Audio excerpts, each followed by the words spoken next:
Oh, demikian. Assalamualaikum warahmatullahi wabarakatuh.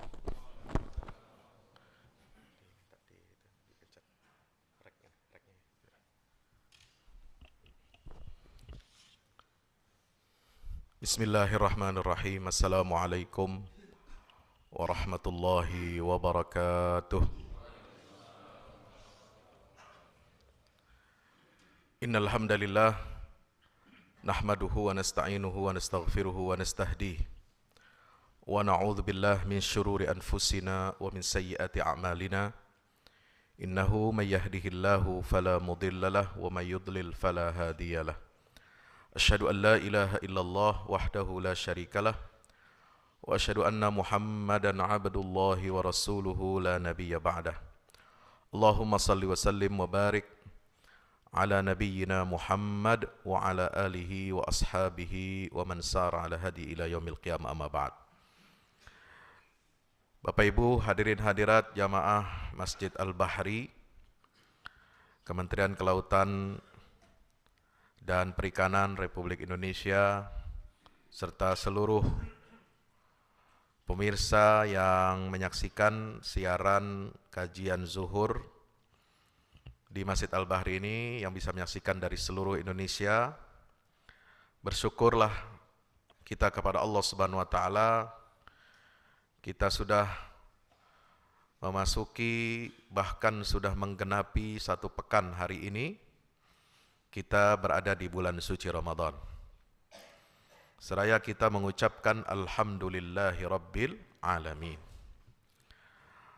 Bersolawat dan salam, mudah-mudahan senantiasa salawat dan salam ini teriring, tercurah limpahkan untuk Nabi kita Muhammad sallallahu alaihi wasallam beserta seluruh keluarga, para sahabatnya, dan mudah-mudahan tercurah limpahkan untuk kita semua pengikutnya hingga yaumil qiyamah.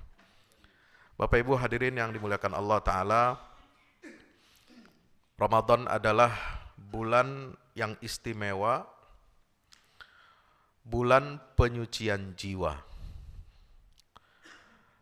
Allah Ta'ala berfirman, ayat ini sering kita dengar. Di juz yang ke-30 ada 2 surat yang memuat pentingnya kita untuk menyucikan jiwa kita. Yang pertama di dalam surah Al-A'la, qad aflaha man tazakka wa dzakara asma rabbih fasalla. Sungguh telah beruntung orang-orang yang telah menyucikan jiwanya dan dia senantiasa mengingat nama Allah Tuhannya. Lalu kemudian dia salat, menyucikan jiwa, mengingat nama Allah, kemudian dia mewujudkan hubungan yang istimewa antara dirinya dengan Allah dengan salat. Ini adalah kategori atau kriteria orang-orang yang beruntung. Di dalam surat yang lain, di juz 30 itu juga ada surah yang dinamakan dengan matahari. Surat apa? Asy-Syams, itu surat matahari. Kenapa demikian? Karena Allah bersumpah dengan objek, satu objek, bahkan tidak hanya satu, tapi 7 objek yang menjadi objek sumpah Allah, dimulai dari makhluk di angkasa kita ini, di planet kita ini yang paling besar, yaitu matahari. Wasyamsi waduhaha. Allah bersumpah dengan matahari dan cahayanya di waktu duha, cahaya terang di waktu duha. Wal qamari idza talaha. Allah juga bersumpah demi bulan yang mengikuti setelah terbenamnya matahari. Wal laili idza yaghshaha wan nahari idza jallaha was samai wa ma banaha wal ardi wa ma tahaha. Setelah 6 kali Allah bersumpah dengan makhluk luar angkasa yang berfungsi untuk kebaikan dan kemaslahatan manusia hidup di muka bumi ini, Ya, matahari, bulan, malam, siang, kemudian apa? Langit, bumi. Yang ketujuh, Allah bersumpah dengan apa? Wa nafsin wa ma sawwaha. Allah bersumpah demi jiwa manusia. Dan apa yang dapat menyempurnakan jiwa manusia ini? Qad aflaha man zakkaha. 7 sumpah yang tadi Allah sebutkan di awal surat.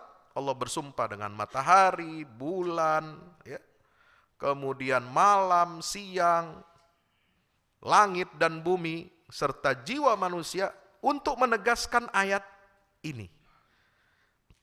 Qad aflaha man zakkaha. Sungguh telah beruntung orang yang telah menyucikan jiwanya. Siapa saja hamba Allah yang menyucikan jiwanya, dia pasti beruntung. Sebaliknya, wa qad khaba man dassaha. Betapa rugi, betapa sengsara orang yang mengotori jiwanya. Bapak Ibu hadirin yang dimuliakan Allah Subhanahu wa taala, maka mari kita di bulan suci Ramadan ini, bulan turunnya Al-Qur'an, Allah wajibkan kita berpuasa di bulan Ramadan ini sesungguhnya untuk apa sih? Untuk mensyukuri nikmat turunnya Al-Quran. Iya, ini rahasia terbesar. Kenapa kita wajib berpuasa di bulan Ramadan sebulan penuh? Untuk mensyukuri nikmat turunnya Al-Quran. Syahrul Ramadan alladzi unzila fihil Quran. Pertanyaannya, kenapa kita mensyukuri turunnya Al-Quran itu dengan cara berpuasa yang diperintahkan oleh Allah? Jawabannya apa? Karena Quran yang turun di bulan Ramadan dan ibadah puasa yang dipilih oleh Allah sebagai cara kita mensyukuri nikmat turunnya Al-Quran itu, kedua-duanya punya fungsi dan tujuan yang sama. Apa fungsinya? Untuk membersihkan hati dan menyucikan jiwa manusia. Loh, kenapa manusia? Ya karena memang Al-Quran ini turunkan untuk manusia, untuk kebaikan manusia. Manusia sebagai khalifah di atas muka bumi ini. Manusia sebagai makhluk yang mendapatkan mandat tanggung jawab untuk mengelola bumi dengan semua isinya. Yang dengan mandat itu Allah sempurnakan nikmat, Allah tundukkan seluruh alam semesta ini. Apakah itu binatang, tumbuhan, yang ada di angkasa, yang ada di lautan, yang ada di daratan, semuanya untuk kepentingan manusia. Ya. Dan Allah turunkan Al-Quran ini sebagai pedoman. Makanya di ayat yang 185 Al-Baqarah tadi, Syahrul Ramadan alladzi unzila fil Quran, tidak berhenti, tidak titik ya. Tapi ada keterangan berikutnya, hudan linnas wa bayyinatin minal huda wal furqan. Dia turun kepada manusia oleh Allah Subhanahu wa taala, diwahyukan kepada Muhammad SAW adalah untuk menjadi petunjuk, pedoman bagi manusia dan penjelasan-penjelasan rinci dari pedoman itu. Maka itu sayang sekali kalau bulan Ramadan ini kita lewatkan tanpa aktivitas penyucian jiwa. Karena itulah maqasid syariah yang Allah tetapkan. Kenapa kita berpuasa sebulan penuh di bulan suci Ramadan ini? Bapak Ibu hadirin yang dimuliakan Allah Subhanahu wa taala, penyucian jiwa untuk bangsa.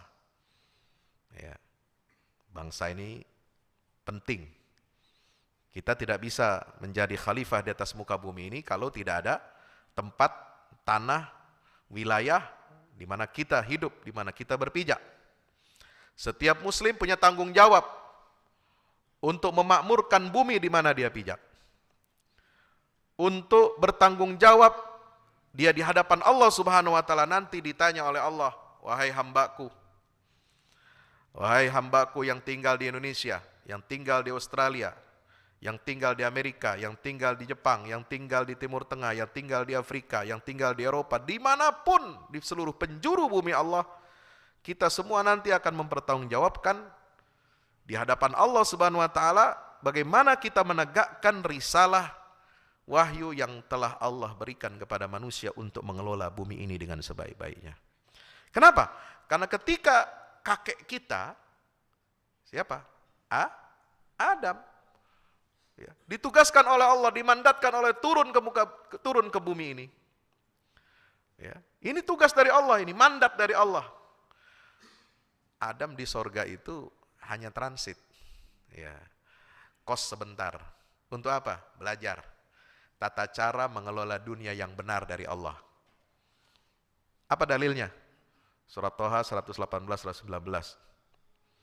Ya, Allah Ta'ala berfirman kepada Adam, innalaka alla taju'a fiha wala ta'ra wa annaka la tazma'u fiha wala tadha.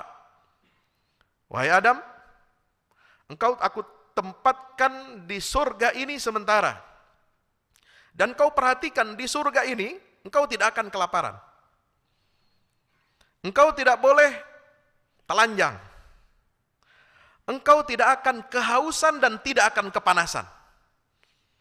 4 hal ini yang kemudian kita kenal dalam kehidupan kita. Manusia ini harus memenuhi kebutuhan dasarnya. Sandang, pangan, dan papan. Allah ajarkan itu, Adam menduplikasi, mengcopy paste bagaimana kehidupan sempurna di dalam surga ini supaya bisa diterapkan di muka bumi di mana dia nanti akan diberikan mandat oleh Allah sebagai khalifah di atas muka bumi. Inni ja'ilun fil ardi khalifah. Nah, mengelola bumi ini tidak bisa sembarangan, Pak. Ada pedomannya. Instrumennya apa? Instrumennya ada manusia, ada iradah, ada kemampuan, ada skill. Tetapi skill, ilmu, kemampuan tidak cukup. Banyak orang pinter, tapi nggak benar. Betul? Iya. Kenapa? Pedomannya tidak diindahkan. Wahyu dari Allah, risalah dari Allah tidak diindahkan. Yang ada apa? Dia pakai hawa nafsunya, dia pakai akalnya semata-mata untuk mengelola bumi ini tanpa panduan dari Allah sang pemilik alam semesta dan pencipta langit dan bumi ini. Maka yang terjadi apa? Kerusakan di mana-mana. Zaharal fasadu fil barri wal bahri bima kasabat aydin nas. Kenapa kerusakan itu muncul di daratan dan di lautan? Karena manusia bertindak sewenang-wenang melampaui kewenangannya. Dia tidak mewujudkan tujuan di mana Allah menciptakan manusia sebagai khalifah di atas muka bumi ini yang dibekali pedoman yaitu faman tabi'a hudaya fala khaufun 'alaihim wala hum yahzanun. Itu di akhir cerita kisah Nabi Adam. Di surat Al-Baqarah 39 kan jelas. Qulna ihbitu minha jami'a fa imma ya'tiyannakum minni hudan faman tabi'a hudaya fala khaufun 'alaihim wala hum yahzanun. Ketika Allah berikan mandat, Adam, kamu dan keturunanmu aku tempatkan di bumi ini dan aku bekali kamu dengan apa? Petunjuk, pedoman hidup. Pedoman itulah yang kita kenal, kita sebut dengan apa? Wahyu, kitab suci yang diberikan kepada para nabi dan rasul. Siapa yang mengikuti petunjuk itu, maka kehidupannya akan tentram, akan stabil, akan aman, akan damai. Ya, la khaufun alaihim, tidak ada dihinggapi rasa takut untuk menatap masa depannya. Walahum yahzanun, dan dia tidak akan bersedih melihat masa lalunya. Subhanallah, ini petunjuk agama. Nah, mengelola bumi ini tidak cukup dengan ilmu saja, maka harus ada panduan ilahi. Nah, panduan ilahi ini bisa diterapkan oleh siapa? Orang-orang yang dapat menyucikan jiwanya. Maka Ramadan dihadirkan oleh Allah Subhanahu wa taala agar kita menyucikan jiwa kita. Kita masuk karantina sebulan penuh, pendidikan Rabbani yang dibimbing, yang dimonitoring dan langsung dievaluasi oleh Allah Subhanahu wa taala. Programnya, kurikulumnya Allah siapkan langsung.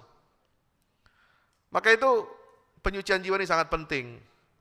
Kata Imam Ibnu Qayyim Al-Jauziyah dalam kitab Madarijus Salikin bahwa penyucian jiwa itu sesungguhnya telah ditugaskan kepada para rasul dan tidaklah mereka diutus oleh Allah kecuali untuk menyucikan jiwa-jiwa manusia. 3 ayat dalam Al-Quran. 1 surat Al-Baqarah ayat 129. Isinya doa Nabi Ibrahim kepada Allah, permohonan kepada Allah setelah membangun Ka'bah bersama putranya Ismail. Ibrahim dan Ismail berdoa kepada Allah, Rabbana wab'ats fihim rasulan min anfusihim yatlu alaihim ayatika wa yuallimuhumul kitab wal hikmah wa yuzakkihim innaka antal azizul hakim. Ini fungsi para nabi dan rasul diutus. Satu, ya, membacakan ayat-ayat Allah. Yang kedua, mengajarkan mereka ilmu pengetahuan dan hikmah, kebijaksanaan, dan yang ketiga, menyucikan jiwa mereka.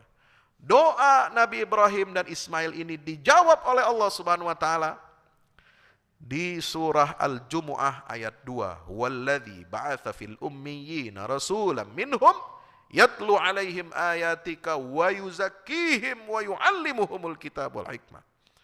Dialah Allah yang telah mengutus kepada umat di akhir zaman. Sebagai jawaban dari doa Nabi Ibrahim alaihissalam, seorang rasul yang membacakan ayat-ayat Allah, yang menyucikan jiwa hamba-hamba Allah dan mengajarkan mereka kitab dan hikmah. Juga di surat apa? Ali Imran ayat 164. Laqad mannallahu 'alal mu'minina idz ba'atsa fihim rasulan minhum yatlu 'alaihim ayatihi wa yuzakkihim wa yu'allimuhumul kitab wal hikmah.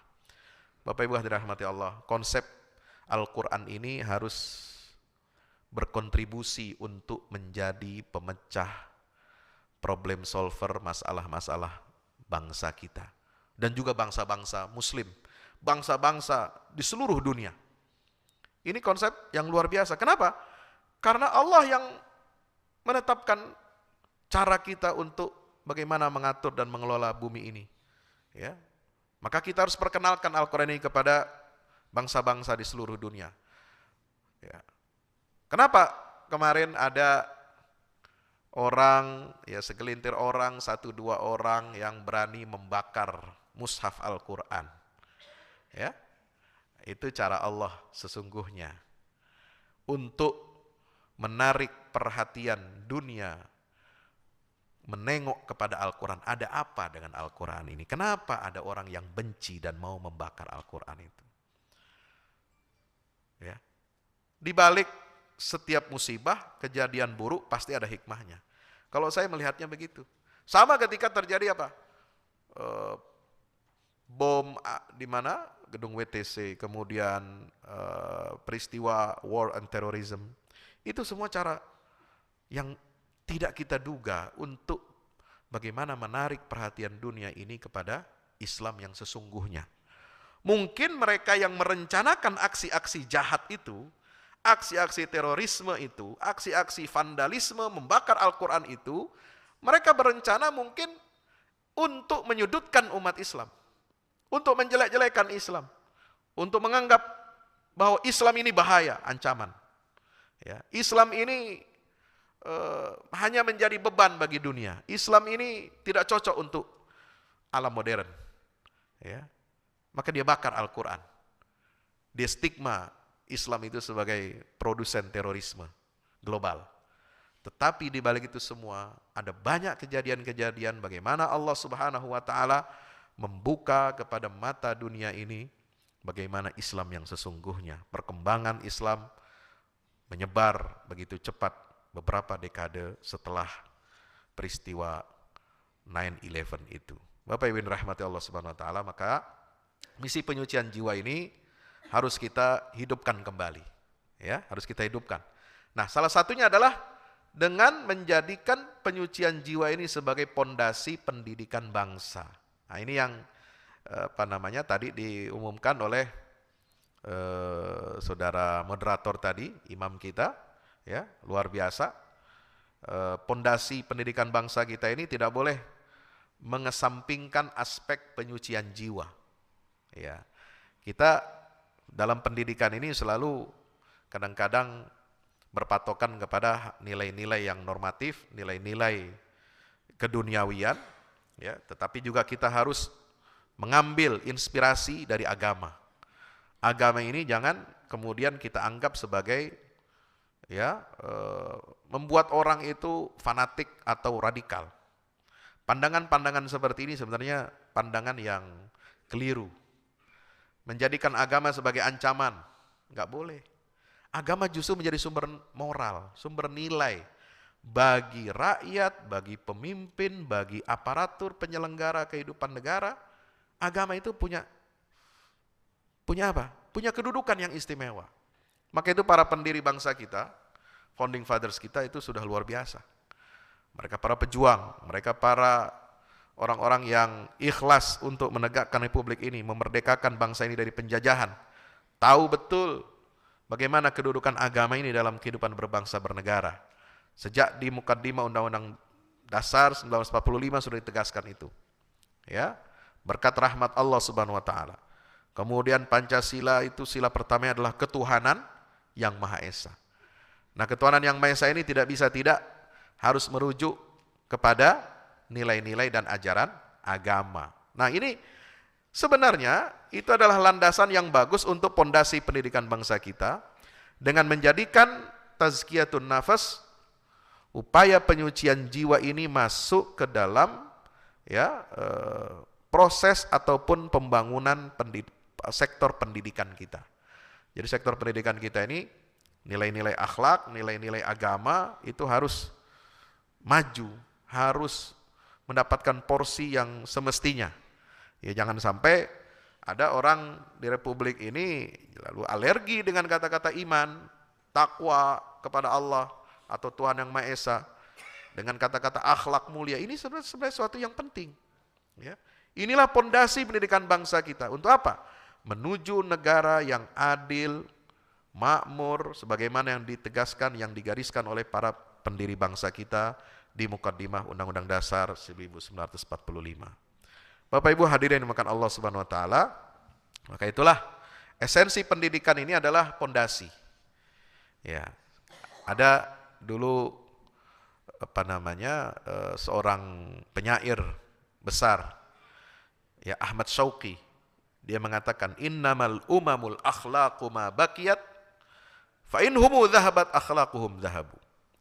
Sesungguhnya bangsa-bangsa itu, sebuah umat itu akan tegak berdiri, akan eksis selama nilai-nilai akhlak itu tegak. Ya, moralitas ditegakkan. Sehingga apa? Penyelenggaraan negara menjadi baik. Kehidupan hubungan sesama rakyat menjadi baik. Hubungan kita bertetangga, bersosial, berekonomi, bahkan dalam kehidupan berpolitik pun kita menjadi baik. Kenapa? Akhlak itu menjadi panglima. Nah, kalau akhlak ini hilang, fa inhumu dhahabat akhlaquhum dhahabu. Kalau akhlak ini mengalami dekadensi, mengalami penurunan, mengalami kebangkrutan akhlak. Saya kira negara-negara muslim di dunia ini termasuk yang dianugerahkan oleh Allah kekayaan sumber daya alam yang melimpah. Ya, negara-negara Islam ini kaya-kaya, Pak. Saya kira tidak akan defisit kekayaan alamnya. Akan terus ada, akan terus bertambah karunia nikmat dari Allah Subhanahu wa taala. Tetapi yang kurang dari kita ini adalah bagaimana memaksimalkan sumber daya yang Allah berikan itu untuk kita berpegang teguh kepada pondasi ajaran agama. Ada satu ayat di dalam surah Al-Isra ayat 16, ya. Di situ Allah Subhanahu wa taala berfirman, "Wa idza aradna an nuhlika qaryatan amarna mutrafiha fafasaqu fiha fahaqqa 'alaiha al-qaulu fadammarnaha tadmira." Ini peringatan, warning dari Allah Subhanahu wa taala agar kita menjaga nilai-nilai agama, nilai-nilai akhlak dalam satu bangsa. Apa firman Allah taala? Jika kami menghendaki an-nuhlika qaryatan, untuk kami binasakan satu penduduk negeri, apa yang terjadi? Amarna mutrafiha. Ya, kami dorong, kami perintahkan orang-orang yang bermegah-megahan, bermewah-mewahan, ya, untuk berbuat apa? Fasik di negeri itu. Nauzubillah min zalik. Nah, ini peringatan dari Allah Subhanahu wa taala. Artinya apa? Sikap bermewah-mewahan, bermegah-megahan, itu sebenarnya dilarang oleh agama kita. Tidak sesuai dengan jati diri, akhlak dan agama kita ini. Amarna mutrafiha fafasaqu fiha. Lalu kemudian kalau kefasikan itu merajalela di sebuah negeri, bukan karena dia kekurangan sumber daya alam, bukan karena kekurangan orang-orang pinter, tapi karena kekurangan orang-orang benar, kita defisit nilai-nilai kebenaran, nilai-nilai keagamaan, maka Allah Subhanahu wa taala fahaqqa 'alaihal qaulu fadammarnaha tadmira. Berlakulah ketetapan itu dari Allah, dan kata Allah fadammarnaha tadmira, kami akan hancurkan negeri itu dengan sehancur-hancurnya. Maka itu kita jangan meremehkan, jangan mengecilkan ya soal akhlak ini dalam kehidupan suatu bangsa. Maka diperlukan tekad kita semuanya ya Bapak Ibu yang dirahmati Allah untuk menjaga nilai-nilai agama ini. Dengan apa? Salat 5 waktu yang disiplin, dengan berjamaah, dengan kita mendengarkan khutbah Jumat, dengan tausiah, dengan kita menjaga amalia ibadah-ibadah sunnah. Itu bagian dari apa? Proses penyucian jiwa. Proses penyucian jiwa ini memang tidak mudah. Ya, kalau kita baca ayatnya bisa, kita baca artinya bisa. Kalau kita baca Quran ayat sekian, ayat sekian, ayat sekian, surat sekian, bisa. Tapi yang berat ketika kita membaca ayat-ayat penyucian jiwa ini, itu beratnya apa? Pada sikap kita. Nah, karena ini akan melawan diri kita, akan melawan nafsu kita sendiri. Maka itulah Bapak Ibu dirahmati Allah, kami berupaya, berikhtiar untuk menghadirkan formulasi Qur'ani. Bagaimana penyucian jiwa ini bisa menjadi satu faktor yang sangat penting untuk pemajuan bangsa kita.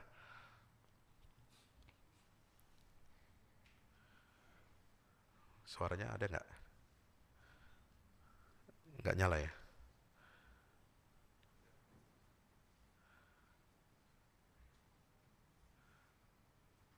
Baik, ini ada video yang ingin saya tayangkan sedikit ya tentang pentingnya penyucian jiwa.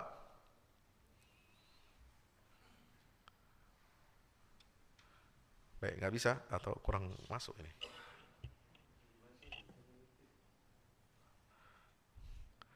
Ya, rupanya ada kendala teknis ya. Nanti bisa saya kirimkan ke grup Bapak Ibu semuanya tentang buku penyucian jiwa untuk pemajuan bangsa ini.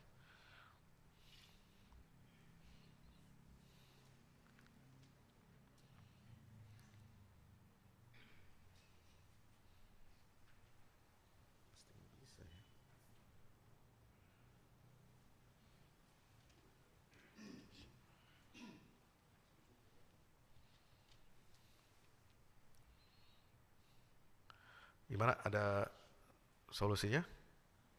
Sambungan ininya ke sound systemnya nggak bisa ya?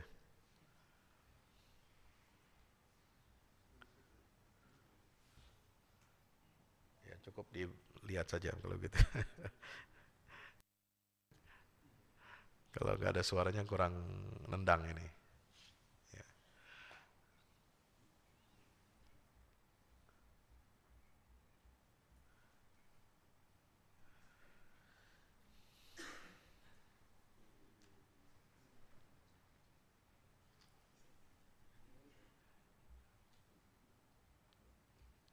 Biasanya keluar dari sana terus masuk sini, dia bisa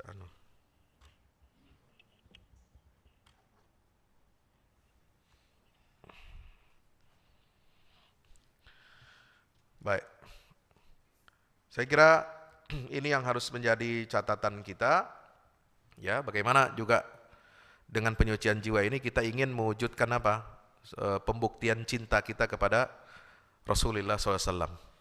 Jadi kalau Nabi itu memiliki fungsi untuk menyucikan jiwa manusia, ya, sebagaimana ditetapkan oleh Allah dalam ayat-ayat Al-Quran tadi yang saya sebutkan, maka kalau kita ya menyatakan atau berikrar bahwa kami ini cinta Rasulullah, kami cinta sang Nabi. Nah, bagaimana cinta kepada Rasulullah kalau kita tidak mewujudkan fungsi-fungsi ya risalah yang dibawa oleh Nabi kita Muhammad SAW, yaitu apa? Fungsi penyucian jiwa. Ini penting. Ya. Dalam diri Rasulullah itu banyak sekali keteladanan yang luar biasa. bagi kita, bagi bangsa kita. Ya, terutama dalam hal apa? Dalam hal di sini keteladanan sang nabi, jalan kenabian ini untuk para pejabat. Bagaimana? Nabi mencontohkan supaya seluruh aktivitas hidup kita ini semuanya harus menjadi ibadah. Ya. Membaca saja Allah menegaskan itu untuk ibadah. Iqra bismi rabbika. Ya. Bekerja untuk ibadah. Ini yang membedakan kita dengan hewan. Kalau hewan bekerja, dia cari makan, dia bekerja, dia cari penghidupan. Tapi kan dia tidak ada kewajiban untuk beribadah kepada Allah Subhanahu wa taala. Sementara ya, manusia ini dibedakan ya, dari hewan, dari makhluk Allah yang lain. Itu dengan apa? Dengan menjadikan aktivitas hidupnya itu sebagai ibadah. Kalau diniatkan dengan benar. Ya. Kemudian apa? Nabi mencontohkan sikap adil. Ya, harus bersikap adil. Sudah bisa? Nah, dicas dulu.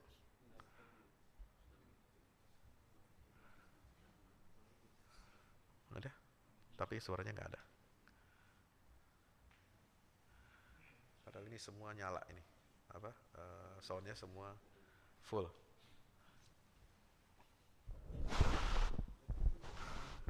Nggak keluar dia. Keluarnya dari sini. Apa? Langsung ke situ nanti. Tubuh kita isi dengan makan bergizi sebanyak 3 kali sehari. Oke. Bila perlu kita tambah dengan vitamin dan suplemen. Baik, kita ulang ya.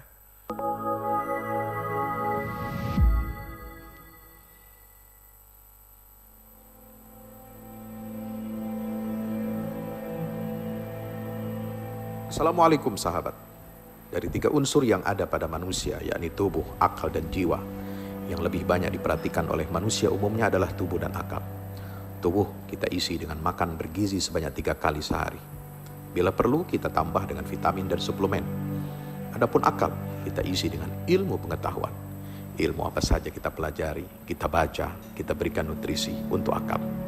Akan tetapi kita abai dengan tidak memberikan nutrisi bagi jiwa. Padahal kualitas jiwa itulah yang menentukan mutu hidup kita, baik di dunia maupun terlebih lagi masa depan hidup kita di akhirat. Dan ajaran Islam memenuhi ketiga aspek itu. Iman untuk akal, Islam untuk tubuh, ihsan untuk mengisi jiwa yang kosong, mengisi nutrisi roh kita. Disinilah pentingnya tazkiyatun nufus. Belasan tahun lamanya Nabi Muhammad SAW mendakwahkan tazkiyatun nufus, penyucian jiwa kepada para sahabat. Sewaktu tinggal di Makkah, beliau membimbing dan membina keimanan para sahabat di rumah Arqam bin Abil Arqam. Di rumah itulah pusat pendidikan spiritual penyucian jiwa. Sayangnya, aktivitas inilah yang hilang di tengah muslimin. Kita tinggalkan salah satu kewajiban dan tujuan terbesar diturunkannya Al-Quran, yaitu tazkiyatun nufus. Dampaknya tidak main-main. Kita pun dipandang sebagai umat yang lemah, tidak berwibawa, tanpa marwah, dan tidak dianggap memiliki kekuatan menggetarkan. Buku yang berada di tangan pembaca budiman ini ditulis dalam rangka menggerakkan aktivitas tazkiyatun nufus sebagai upaya menghadirkan perubahan yang revolusioner dalam arti sesungguhnya di negara kita dan bahkan dunia Islam. Disajikan dengan pembahasan yang argumentatif dan bahasa yang mudah dipahami, buku ini dihadirkan untuk mengingatkan setiap muslim agar bersungguh-sungguh membenahi karut-marut yang mendera bangsa dan negara tercinta ini. Dengan membaca dan merenungi kandungan buku ini, semoga kita bersama-sama terpanggil untuk memperbaiki diri kita, keluarga, masyarakat, dan tentunya bangsa dan negara Indonesia. Dan semua itu bermula dari penyucian jiwa kita. Wassalamualaikum warahmatullahi wabarakatuh. Baik, Bapak Ibu, saya kira itu yang dapat menggambarkan ya tentang pentingnya penyucian jiwa, dan kita tuliskan ini sebagai bentuk amanah ya, kontribusi untuk kemajuan bangsa. Jadi sekali lagi pentingnya penyucian jiwa ini dalam kehidupan berbangsa kita, karena satu, kita mayoritas negeri ini adalah beragama Islam. Maju dan mundurnya bangsa ini atau negara ini itu ditentukan oleh umat Islam. Kalau umat Islamnya keropos akidahnya, keropos penyucian jiwanya, ini akan bermasalah. Ya, Karena tentu saja sebagian besar aparat penyelenggara negara pasti muslim. Ya, ASN, BUMN semua mayoritas pasti muslim. Maka kita yang harus memberikan contoh tauladan. Ya, apapun partainya, apapun kelompoknya, apapun golongannya, saya kira kita semua sepakat untuk menjaga bangsa ini menjadi lebih baik. Ya, dari apa yang dahulu ditinggalkan oleh para pendiri bangsa ini ketika memerdekakan negeri ini. Kita harus menjaga, merawat, dan bahkan harus bisa lebih baik daripada situasinya. Bukan hanya lebih baik secara pencapaian fisik, tetapi juga pencapaian spiritual. Karena inilah yang dapat menjaga eksistensi sebuah negara bangsa. Dan untuk aplikasinya, ya bahkan saya juga tulis buku kumpulan khutbah-khutbah Jumat tentang penyucian jiwa bangsa. Pada ini ya. Buku khutbah penyucian jiwa bangsa ini kita juga buat untuk menyegarkan kembali tema penyucian jiwa bagi bangsa kita ini. Ini terakhir. Khutbah Jumat yang isinya soal ketakwaan tapi tidak jelas dan kurang menggugah. Jemu menyimak khutbah Jumat yang isinya mengingatkan kematian, tapi herannya malah bikin kita tidak tergerak berbuat baik. Atau jenuh menyimak khutbah Jumat dan memilih memejamkan mata, merehatkan diri alias tertidur saat khutbah Jumat.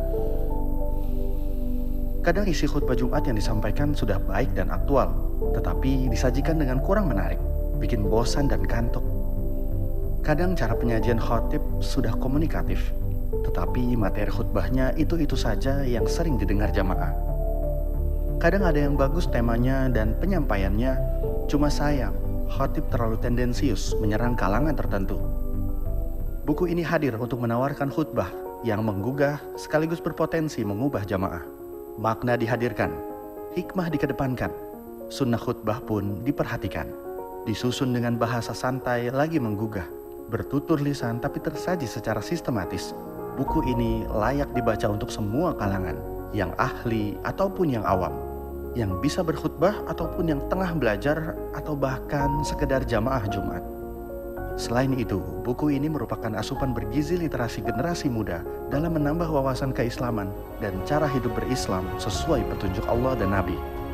Khutbah-khutbah Jumat penyucian jiwa bangsa ini hadir sebagai penawar bagi para khotib agar mampu tampil sebagai sosok yang bisa mencerahkan jamaah, menghadirkan hikmah di dada mereka selepas pulang dari sholat Jumat. Untuk selanjutnya, mereka merindukan momen di waktu-waktu berikutnya.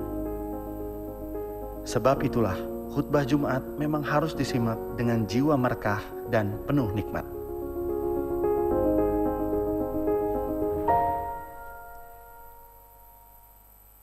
Baik, terima kasih atas perhatian Bapak Ibu semua, saudara-saudaraku yang dirahmati Allah Subhanahu wa taala. Mudah-mudahan apa yang kami sampaikan, ikhtiar yang kami coba hadirkan untuk kemajuan bangsa ini dapat menjadi timbangan amal soleh dan kebaikan di yaumil qiyamah nanti. Amin ya rabbal alamin. Aqulu qouli hadza astaghfirullah li wa lakum. Wassalamualaikum warahmatullahi wabarakatuh.